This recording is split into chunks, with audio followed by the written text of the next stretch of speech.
line. When we talk about close to 34 lakh crores being transmitted through the DBT program directly to people's bank accounts with no leakages, saving of close to 2.7 lakh crore of government reserves in that process by the creation of 50 crore Jan Dhan accounts. So therefore, there's been a transformation both in terms of the delivery system under Prime Minister Modi and a transformation of lives across the length and breadth of our country. When we talk about minimum government and maximum governance, that's what we intend and that's what we mean. And now we are on the path of 100% saturation. And therefore, all the schemes of the government of India must reach the last mile, last connectivity. And therefore, now if you transition onto my both my ministries, civil aviation as well as steel, what we are looking at is a rapid rollout of infrastructure. In civil aviation, as we speak today, Rahul, I have close to about 6 to 8 terminals that are ready for inauguration. Whether we talk about Pune, we talk about Kolhapur, on the back of Ayodhya, which was just done, and Tiruchirappalli, which was just done last month. Pune, Kolhapur, Jabalpur, Gwalior, Lucknow, the Big Bang terminal coming up in Delhi by the end of February, which will take our capacity to 109 million, second largest terminal in the world. That's where India is reaching today. And similarly in steel, augmentation of steel capacity. We've gone from 80 million tons production to 125 million tons, close to about 100 million tons in terms of capacity to 160 million tons, going up to 300 million tons by 2030. And therefore, we are committed down the path. I couldn't help overhearing our panelist before I joined in officially talking about the PLI scheme. I'd like to just inform him that as far as the PLI schemes are concerned, they have resulted in transformational change across industry verticals in India.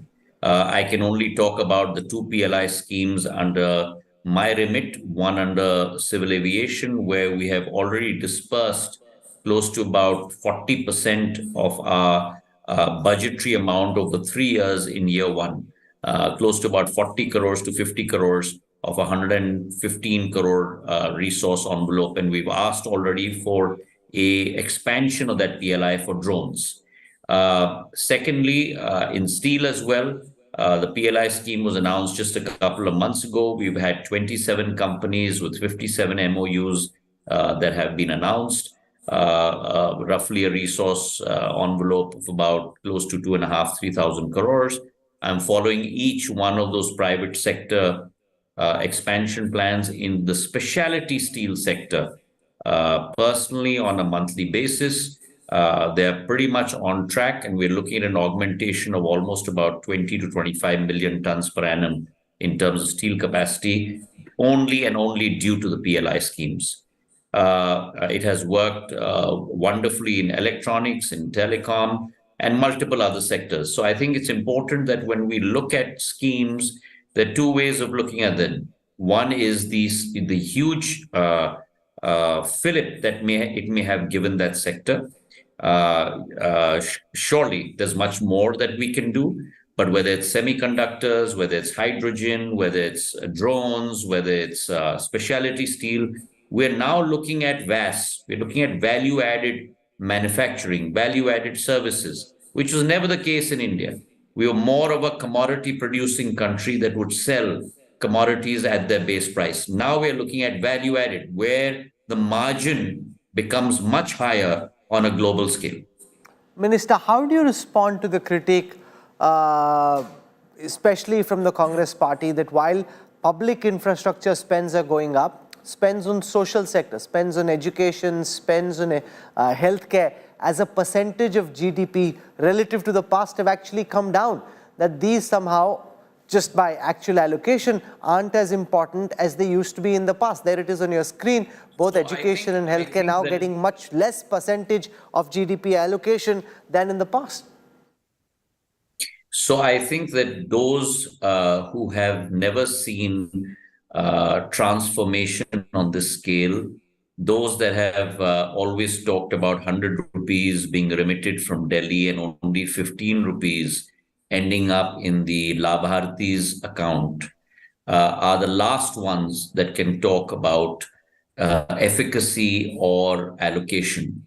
The very fact that today you're seeing, if you look across schemes, PM Kisan Samman Nidhi affecting 11 crore, 80 lakh farmers, close to about 2.8 lakh crores being transferred straight directly into the bank accounts. Ujjwala Yojana affecting 10 crore women. When you talk about Ayushman card, almost about 28 crore today Labhartis of of Ayushman card, 77,000 crores being spent over the last nine and a half years. Where were these kind of numbers during their time and their period? You talked about outlays, but you never talked about outcomes. And the finance minister very clearly in a budget has said that we are not an outlay-driven budgetary system. We're an outcome-driven. And those outcomes today, Rahul, are in front of you. When we talk about the fact that you talk about PM Awas Yojana, we built close to about 3 crore houses in 65 years. We've now built 4 crore houses in the last 10 years, and we've committed to building another 2 crore houses over the next 5 years. Those are the kind of targets that we are looking at. And that is why there is trust and belief in Modi ki guarantee. Because people of India today know that when Prime Minister Modi gives a guarantee, then that's a guarantee that that guarantee of PM Modi is going to be fulfilled.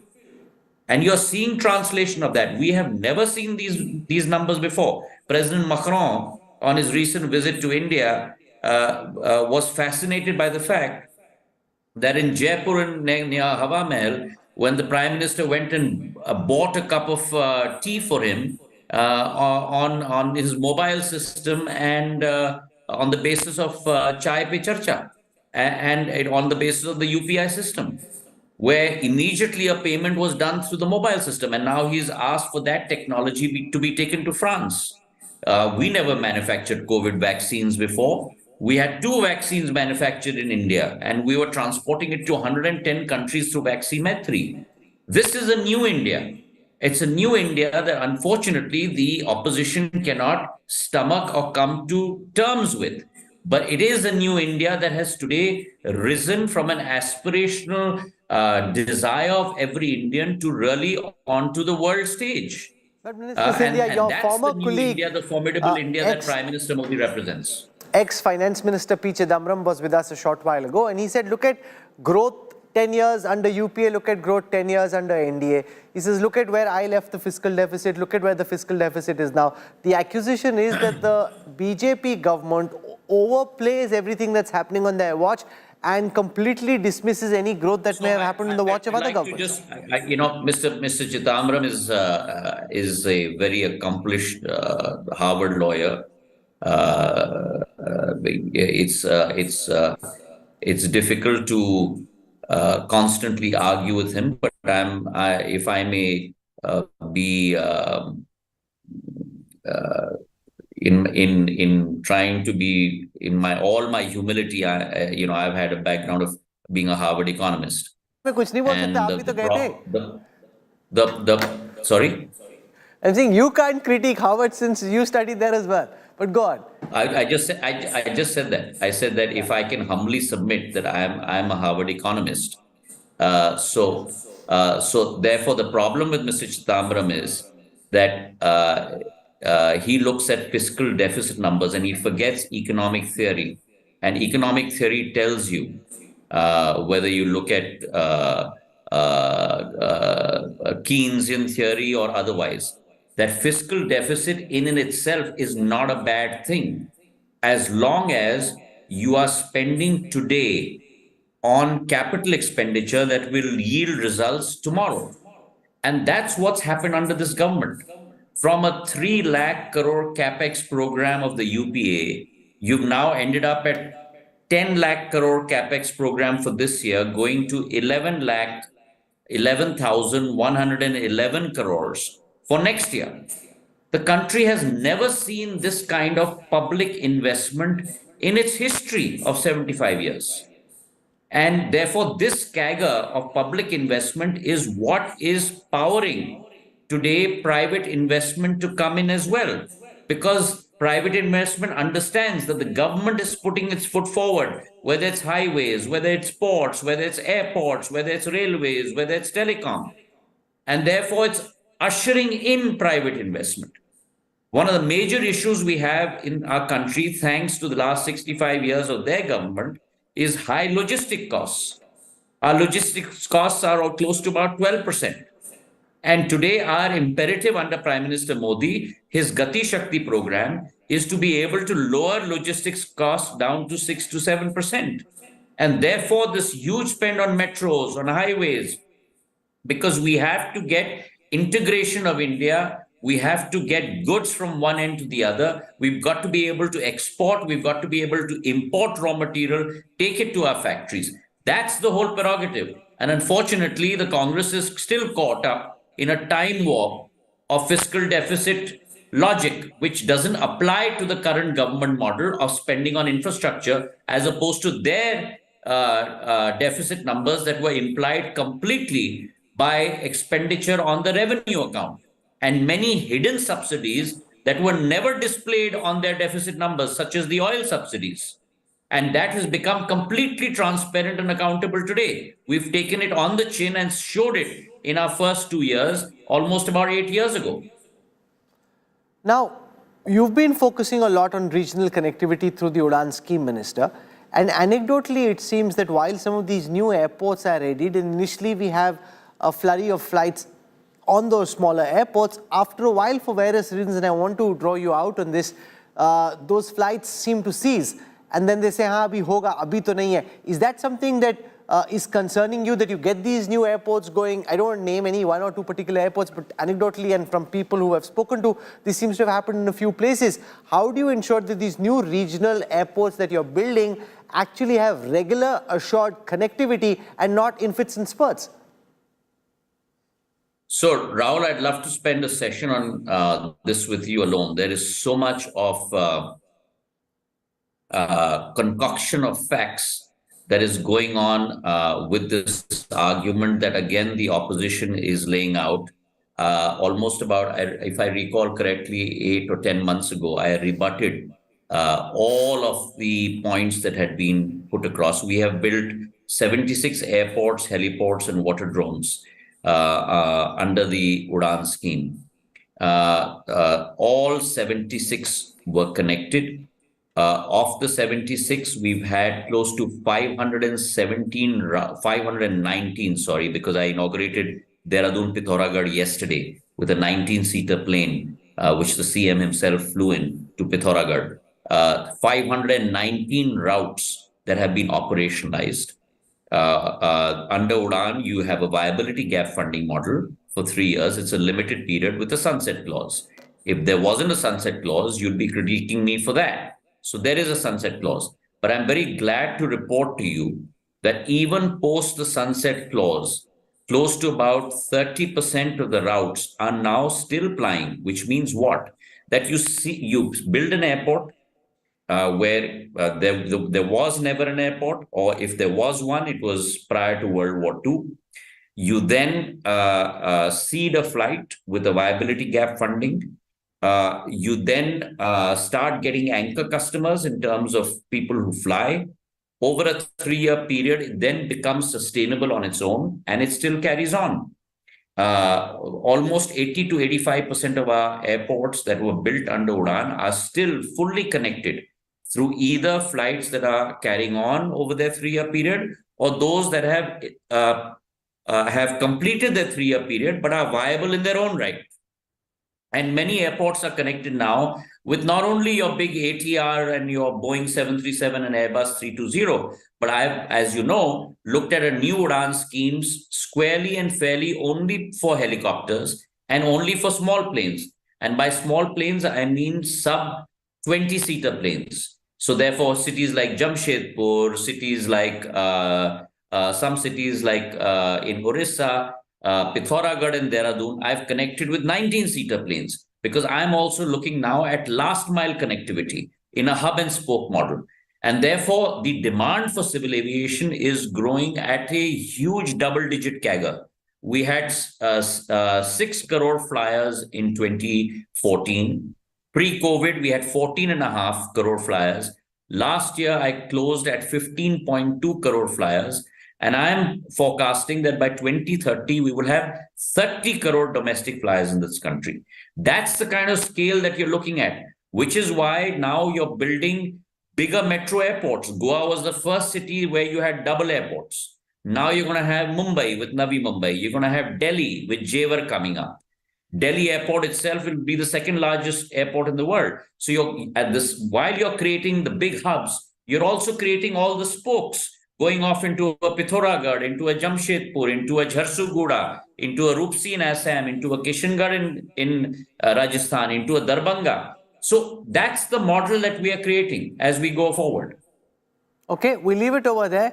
It's an aggressive plan and we wish you best, all the best for the rollout. Thank you very much, Mr. Jyotiraditya Scindia, for joining us and sharing your thoughts on this interim budget. Much appreciated. Thank you, sir. Thank you. So that's the Union Civil Aviation Minister talking about the massive infrastructure push. And this really, especially in areas like the Northeast, which have had such poor and limited infrastructure when it came to aviation or even railways, are actually seeing massive uplifts of the kind that India hasn't seen in decades. Yeah. And Rahul, much needed, because having observed China, once the per capita income crosses $3,500 and $4,000 dollars per year, the air traffic actually gets another huge fillip. And therefore, what he's saying about 30 crore, flyers, in 2030 is very much on. And I think before that, we need all the infrastructure, airport facilities that we can get hold of. And this is the reason for which the Indian carriers have ordered more than 1,000 planes, on Boeing and Airbus. So, aviation, is going to take off. And with it, will also come a lot more multiplier effects on tourism and on other services. And you can go to parts of your country on holiday where it was otherwise very difficult to get to. Nainalal Kidwai now joins us because one of the key tent poles of whether India succeeds at the speed at which the government hopes for or not is the level of enthusiasm in private companies when it comes to fresh investments. Nainalal Kidwaiji, your sense of the level of interest in India to go out and invest in the India story away from the words when it comes to actual implementation and actually opening their purse strings? So there is no doubt in my mind that India as a growth economy is attracting interest. There are very few economies, it goes without saying, that are growing at the rate we are. And because of that, India is and will attract attention. We also know that because of the China Plus One as not necessarily an alternative, but an addition to China as a global supplier, India will and continues to be looked at. I believe that if we are to look at what we are doing here, and logistics figured very high in the interim budget. Logistics has been a bone of contention for many of the investors here because of the costs it takes to move goods through our country. This has rapidly been coming down, and the continued focus, whether on rail, road, and transportation, and the productivity that happens with that logistic investment, the interim budget furthers that mission, is only making India more attractive and taking care of some of the bones of contention that have existed in the past, namely productivity. Do you see this actually come down, Dr. Garg? Logistic costs which could make India more competitive? Of course, logistics is extremely important for the mercantile Are logistic economy. costs coming down at the speed at which they should? We don't have good data to support it. There's been a recent paper which has been put out by the government side that our actual logistics costs were not around 12%, which was claimed earlier. It's about 8 to 9%. But that has to be seen in the context. What do you define as part of the logistics? What is coming down? Where at this moment, to my mind, we are more doing the logistics building up through Gati Shakti, otherwise the multi-modal. So that part, we have to make this or that investment into the transportation, storage at warehouse and other kind of things. That part is going on. It will take some time and ultimately the cost should come down. Okay. Nainalal Kidwai, as far as government capital expenditure is concerned, it's 11% up. Were you assuaged by the fact that the finance minister didn't really go out on a reckless populist spree, given the fact that this was election year, elections being announced just in a few weeks from now? That would have been a big concern for anyone, really. I think it was, Rahul, and I thought that, that it would be hard for them to even stick with the 5.3, although I think there was speculation that they might even try 5.2. But to come in at 5.1% commitment in an election year has to be lauded as responsible behavior. They could have easily got away with the 5.3 they had earlier committed, and economists and others would have been comfortable with that.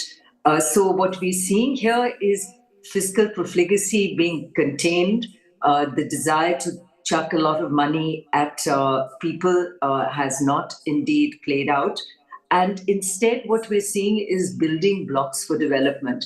And I do think that emphasis on the women programs, bringing forth the successes of the self-help group movement, which is truly amazing. 83 lakh self-help groups, 9 crore women beneficiaries, continued focus in that area.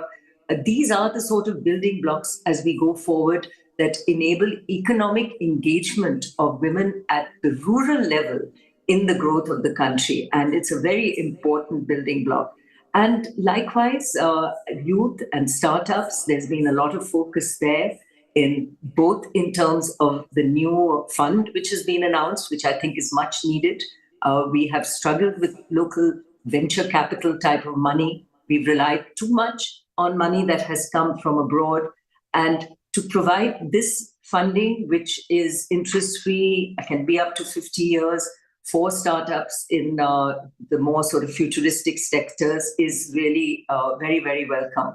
And I think is another indication of the commitment that India is making to the startup ecosystem.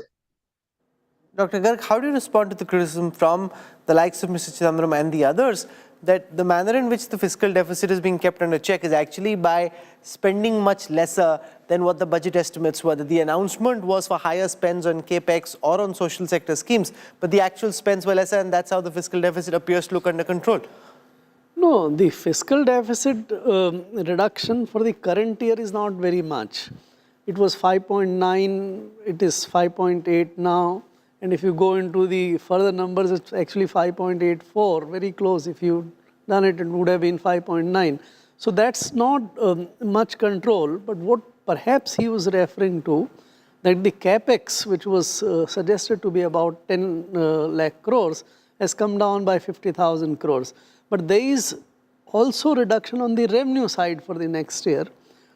Actually, that is where what surprises me, in fact, is that the revenue expenditure is not gone up to the extent of even what the interest expenditures are going. So interest is going up by about 1.5 lakh crores, but revenue is going up only by 1.1 crore. So there is squeeze on the revenue expenditure as well. So, but you are in a very difficult situation because you're already at very high fiscal deficit situation. So whichever way you can bring by raising revenues or containing the revenue expenditure or not expanding the fiscal, the capital expenditure that much like it was done in couple of last 3 years, I think that's fine. It's not by sort of not expanding. I don't think government would have loved to save 50,000. Perhaps it was not able to spend, that's why it is there. Okay, sure. That's also something to look at more from a practical side. It's not like they're trying to scrounge money, it's just that maybe they tried to spend but couldn't. I'm going to slip into a very quick break right now. We'll have a lot more for you when we come back on the other side. Stay with us. We're back in a moment.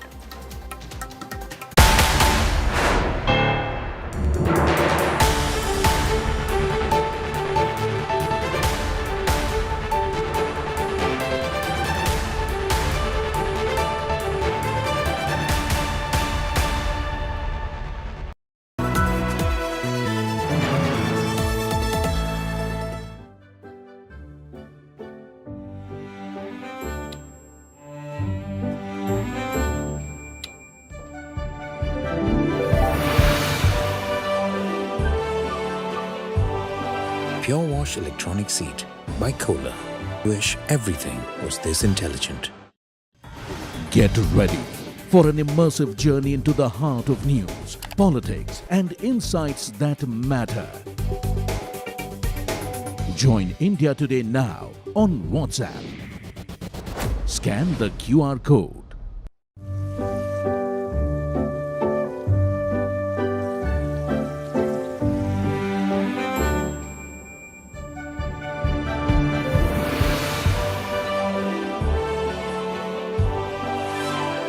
Sveda by Kohler.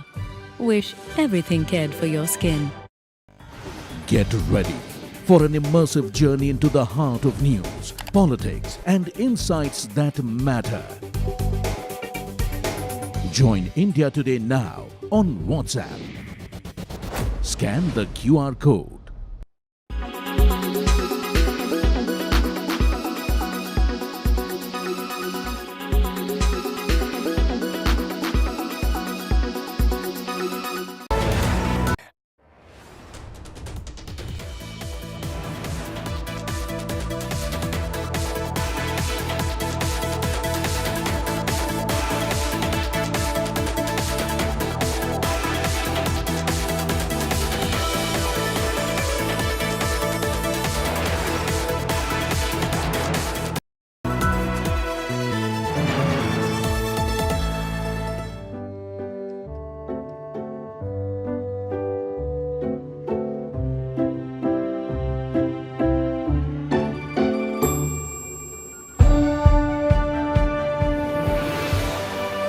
Colors by Kohler.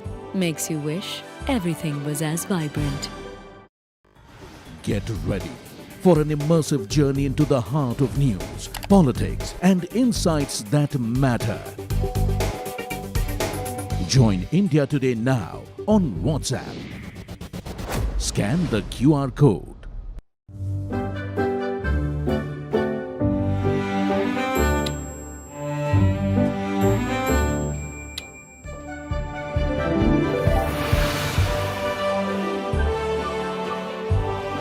Pure Wash Electronic Seat by Kohler.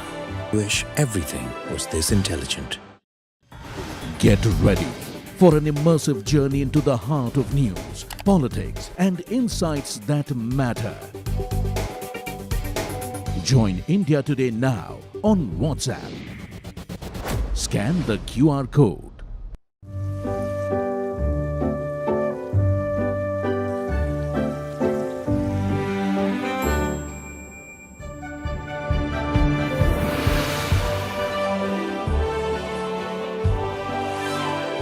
Sveda by Kohler. Wish everything cared for your skin.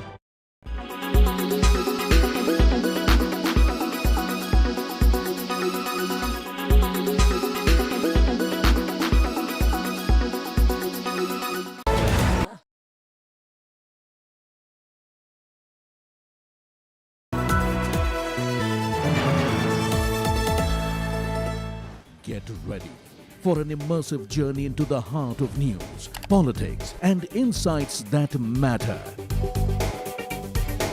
Join India Today now on WhatsApp. Scan the QR code.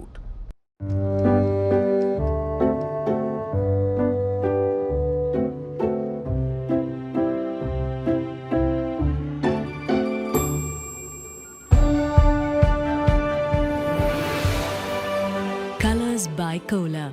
Makes you wish everything was as vibrant. How many seats will the BJP get if general elections are held today? Who would you rate as India's best chief minister? Do you support the idea of one nation, one poll? Will the consecration of the Ram temple help the BJP in the Lok Sabha elections? After Prime Minister Narendra Modi, who do you think is best suited to be India's Prime Minister? All this and more in the next edition of the India Today Mood of the Nation Opinion.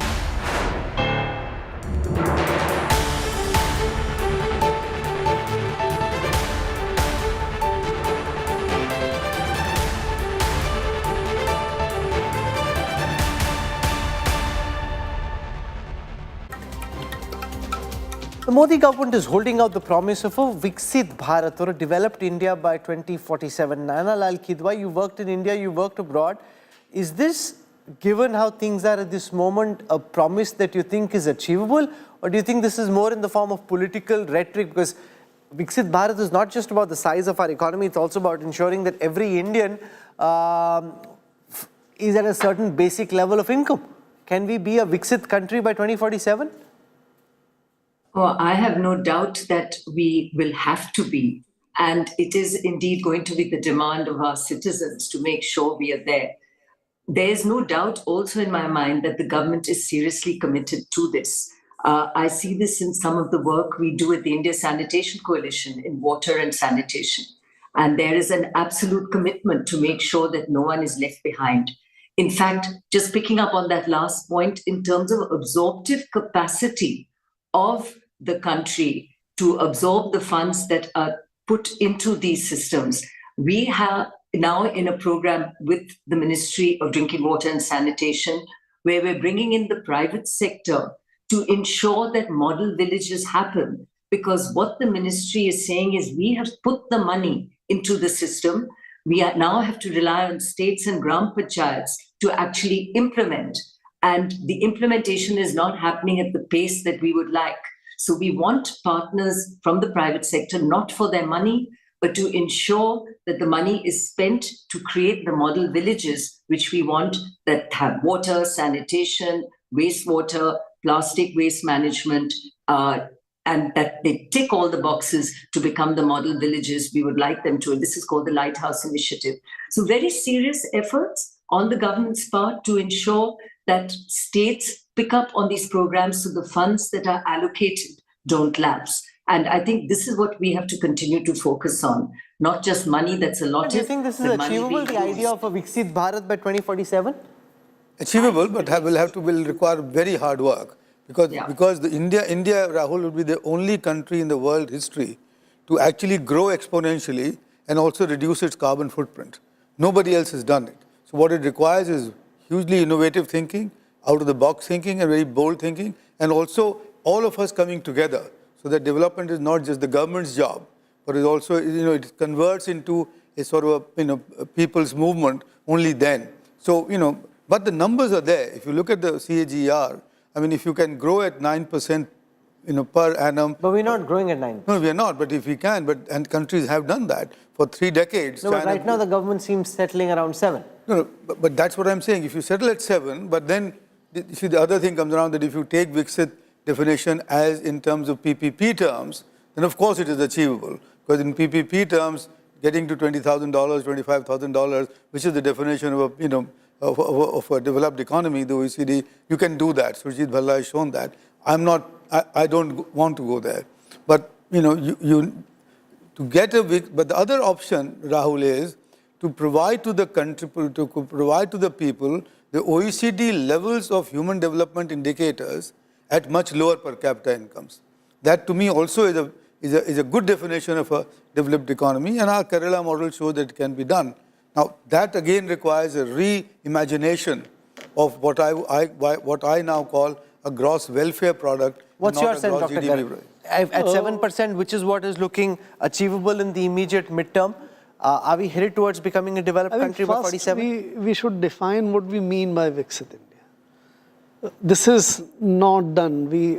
Unless we know what it is. Like a per capita income of at least $20,000 US. Correct. So something like this. We have a criterion. The World Bank does classify the economies into low, middle, and the high income. 20,000 is the So criteria. high income today is about $14,000 per person. We have at 2,500 or so. There is a long gap. There are 87 countries in the world which are in high income bracket already. We need to be there. It's our rightful ambition to go to that. But if you adopt that as a goal, that we will have the cutoff of the high income as the definition of the Viksit Bharat, then we can plan to go there. But it's not an arithmetical sort of calculation that we can, if we grow at 8% or 9%, the whole thing, 25 years or 30 years is a very long time. The world changes. If you go back 25 years from today, we are in 2024. If you go to 1999, what was the world at that time? Okay, so let me put that question then to one of the key ministers in the Modi government. Piyush Goyal now joins us, Minister for Commerce and Industry, and the conversation, Minister Goyal, in the studio is about achieving the target of a Viksit Bharat by 2047. The question was about whether there is a definite sense of what the definition of a Viksit Bharat is and the level of confidence in government to be able to achieve that target by 2047. Before this, no government in India has spoken about making India a developed country in a fixed time frame. This target being laid out for the first time. So the question around how do you define what Viksit Bharat looks like and what's the roadmap to get there? Let's start from there. Minister Goyal, welcome. Thank you, Rahul. And I'm sure as a business editor also of Business Today, you jolly well know that no plan can ever be achieved unless you have a target, you have a vision to achieve that target, and you have a roadmap how you're going to get there, and a commitment to achieve that. And I would think it's always good to work to a plan. Prime Minister Narendra Modi has steadfastly, whether as Chief Minister of Gujarat or as the Prime Minister of India, always worked very sincerely in every project that he took up, with a commitment to achieve results, a focused effort, huge amount of monitoring, holding people responsible for performance, transparency in his work, technology as the backbone of whatever actions he takes, innovative ideas being implemented on the ground, and saturation without any discrimination so that every section of society rises as the country grows. And I think that's the calling card of Prime Minister Modi.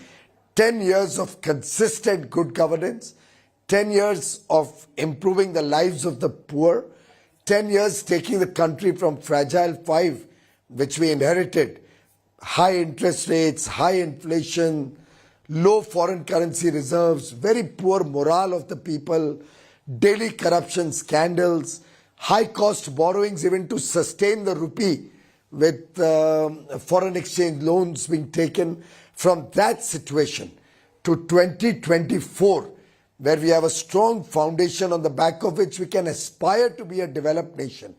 The roadmap is clear, the foundation is in place, the vision is crystal clear, and India will be a developed nation. India will be able to take care of its people. India will be able to provide opportunities to 1.4 billion Indians. I have absolutely no doubt in my mind. And I think the nation today trusts that Modi hai, to mumkin hai.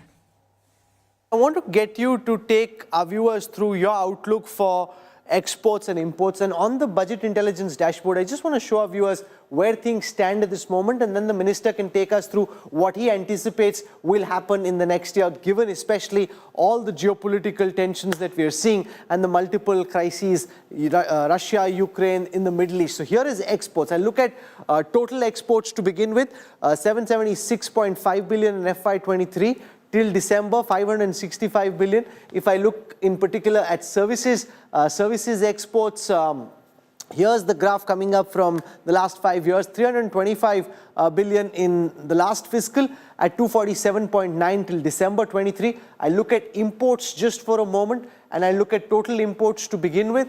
As far as total imports are concerned, 896.1 billion in the last fiscal, standing at 634.4 billion till December 23. So let's start with exports. Minister Goyal, given all the tensions internationally and the move away from hyper-globalization, your outlook on India's export story? First of all, I think your figures need to be corrected. Your services figure for December may not be exactly the right figure. You may like to check that out, point one. Because the December figure has not come out also as yet in the public domain. I think we'll have to wait till you get the exact figure. But having said that, irrespective, by and large, despite all the geopolitical tensions internationally, despite the Red Sea crisis that we are facing right now, our exports of goods and services is roughly flat. We are about $10 billion short as of December. In terms of trade deficit, we've seen a significant improvement as of December. From a trade deficit of over $108 billion, we are, I think, down to somewhere around $65 billion. So I think the situation after the scorching pace of growth of 2 years, where we grew from 490 to 776, which is a 55% growth in only 2 years. It's not really practical to expect that same scorching pace of growth year on year. And I think despite this troubled global geopolitical situation, where we are today looks to be a very good sweet spot for the country. And I'm very confident that we are well on target to go to $2 trillion by 2030. $2 trillion by 2030, you're saying. I want to draw you into the social sectors. One of the critiques the opposition is flinging your way, Minister Goyal, is about how there is a lot of spending happening on public infrastructure, but their charge is that education and healthcare as a percentage of GDP are receiving lesser outlays than in the past. Their accusation is that on these social sectors, not enough emphasis is being made. How do you respond to that, Minister? Well, I think it's so sad that some of my friends in the opposition cannot see the reality on the ground. Of course, in terms of the fast pace at which the size of the budget has grown, the percentages are not as important as the absolute number. And in absolute number on every one of the sectors, we see significant growth, point one. Point two, in terms of social spending or welfare spending, I think what this government has done in 10 years is unprecedented. When you had governments which came and went, they never could see that people of India, especially the women, deserve toilets in their home. 110 million toilets have been built so that every home gets a toilet. People would see, I would see my own grandmother cooking on a smoke chula from morning till night. But somehow governments could never recognize and respect the need for everybody to get a cooking gas connection. We made sure that 100 million homes got a free cooking gas connection under Ujjwala and many more in the regular non-Ujjwala category also. Whether it's 40 million homes being built for the poor, effectively 200 million people getting a good pakka home, and these 40 million families in a way becoming lakpatis, or it is 800 million people being given free food grains. I mean, I can list out a plethora of schemes. Almost 600 million people getting free healthcare. The fact that healthcare facilities during COVID were upgraded across the country, and now we have so many more medical colleges, so many more medical seats, so many more engineering colleges, AIIMS. I mean, the entire country's ecosystem, which will help India become a developed nation, has been given a big fillip in the last 10 years, along with maintaining fiscal prudence. We had planned for 5.9% of the GDP as fiscal deficit. We are at 5.8. So in every respect, this government has demonstrated resilience, has been able to withstand global shocks, and has been able to balance Garib Kalyan, Sushasan, and economic prosperity. Incidentally, I want to remind our viewers that Minister Piyush Goyal was the interim finance minister in 2019 when the last Modi government presented the budget weeks before elections. And if you remember, at that time, there was the Pradhan Mantri Kisan Samman Nidhi, which came out with an annual expenditure outlay of 75,000 crore rupees, a full tax rebate to those having a taxable income up to 5 lakh rupees. Standard deduction was raised from 40,000 to 50,000. Several measures were taken, none of which have been seen this time round. Is that at some level, Minister Goyal suggested that this government is highly confident and we'll be back in July. Abhi karne ki koi zarurat nahi hai. You had presented soon after the BJP was defeated in 3 state elections in the Hindi heartland. So the government at that time potentially was under more pressure. Now you're feeling more confident that, okay, once we come back in July, tab dekhte abhi we don't need to press any panic button or open any populist purse string.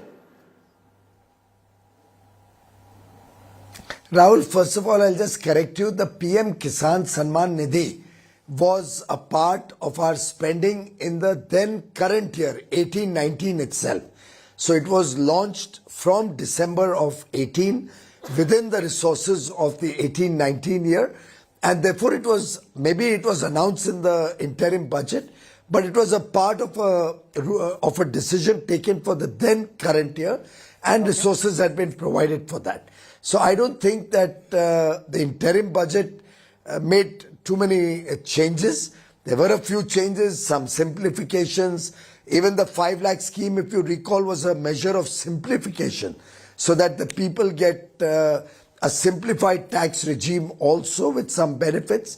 So I think the effort has always been and consistently been to take benefits to the people of India. The form of benefit may change. So this time around, the investment of 11,000 crores on infrastructure is going to provide huge benefit to the middle class, to the common man. After all, it provides opportunities and demand for goods, for services. It provides work opportunities for millions and millions of people. At least a third of that money goes straight into people's hand as wages and salaries. So nearly 2 crore families will benefit directly from that 11 lakh crore rupee investment. Apart from that, the multiplier impact of infrastructure investing. So you'll have steel, cement, electricals, furniture, carpets, all sorts of things. Jobs being created in that. These people who get work or jobs also becoming consumers. So demand again growing. So Make in India getting a fillip. With greater Make in India, greater economies of scale, we become competitive in the international market. PLI supplements that. So it's a very holistic planning that Mr. Modi does, and it is that holistic planning which will make India a developed nation, rest assured. Thank you very much, Minister Goyal, for joining us. Much appreciate your time. That was Commerce and Industry Minister Piyush Goyal. With this, I'm out of time, and I want to hand over to my colleague Rajdeep Sardesai. Rajdeep.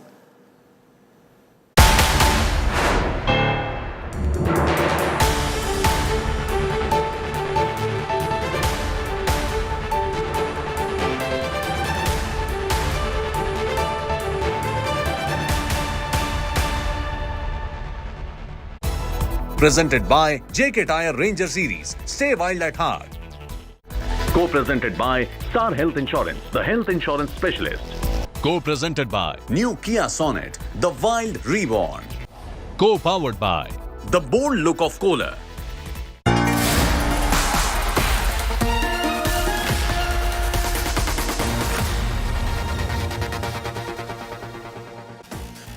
Good evening, hello and welcome. You're with the news today, your primetime destination for news, newsmakers, talking points. The big talking point, Jharkhand is still without a chief minister. The governor is keeping the Jharkhand Mukti Morcha waiting. What is he up to? We'll be joined by JMM MP in a moment. Mahua Maji will join us. Also, Modi-nomics versus Manmohan-nomics. On a day when the interim budget is out, we'll have two fine voices taking each other on. Shashi Tharoor versus Jayant Sinha is our big face-off tonight here on the news today. We'll also have other special guests joining us. But first, as always, it's time for the 9 headlines at 9. Finance Minister Nirmala Sitharaman stays away from any big bang announcements in the interim budget, makes no changes in direct or indirect taxes, raises capex spend to 11.1 trillion rupees. Prime Minister claims the budget is for a Viksit Bharat. Opposition calls the government's interim budget lukewarm, even as Nirmala Sitharaman expresses confidence of delivering a full budget in July, a sign that the government believes it will get re-elected in a few months. Over 24 hours on, uncertainty in Jharkhand as the governor keeps new Chief Minister-elect Champai Soren waiting. 43 JMM Congress MLAs announced backing for Champai. JMM-led alliance MLAs flown to Hyderabad now in another version of resort politics. Hemant Soren in one-day judicial custody. ED officials seek 10 days custody, claims Soren knowingly used crime proceedings. Supreme Court to hear his plea challenging arrest tomorrow. Hours after a Varanasi court ordered the unsealing of a Gyan Vapi mosque basement, puja performed in the mosque complex. Muslim side appeals to the High Court.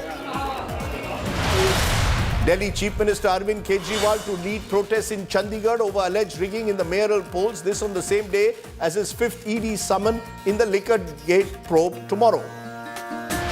Uttarakhand government to get the Uniform Civil Code draft tomorrow. The draft bill will then be presented by the Dhami government in the State Assembly on the 5th of February.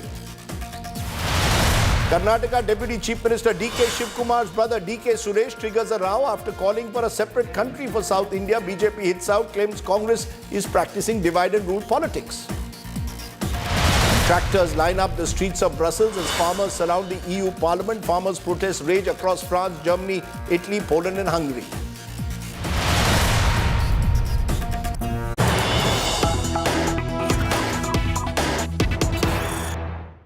But first to the breaking news at this hour, 24 hours on, no Chief Minister for Jharkhand.